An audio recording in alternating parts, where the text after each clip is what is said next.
it's harder for women to get sober. There, I said it.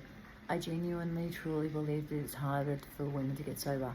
Now, men have different challenges, and I can't claim to understand those because I'm not a man. But as a woman, firstly, our guideline, our blueprint, the first thing that many of us were shown to get sober was the 12 steps. The 12 steps is written by men for men. There shouldn't be any disagreement around that. That's completely factual. It really is the masculine approach to the way in which we can solve a malady of mind, body, and spirit, but still such a masculine approach. And it was quite literally written by a group of men for a group of men. It wasn't written for females. Females weren't welcome initially. And so we have to understand that this initial blueprint, was more difficult if we're going to go with traditional approaches to sobriety. And secondly, the female body we're not on a 24-hour cycle. We're on a 28-day cycle. Our hormones fluctuate greatly within 28 days.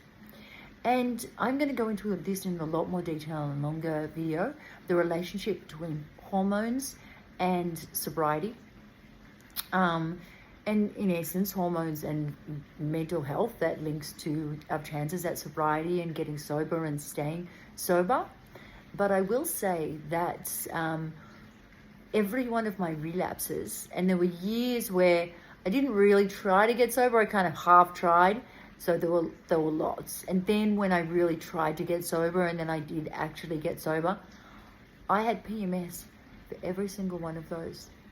It was that dip in my hormones that just made me that little bit more vulnerable, that even when I was doing the right things, when I was meditating and going to meetings and seeing my psych and doing all the things that are good to nurture mind, body, and spirit and stay sober, when I hit those hormonal dips, it just shifts, and it makes us as women so much more vulnerable for relapse.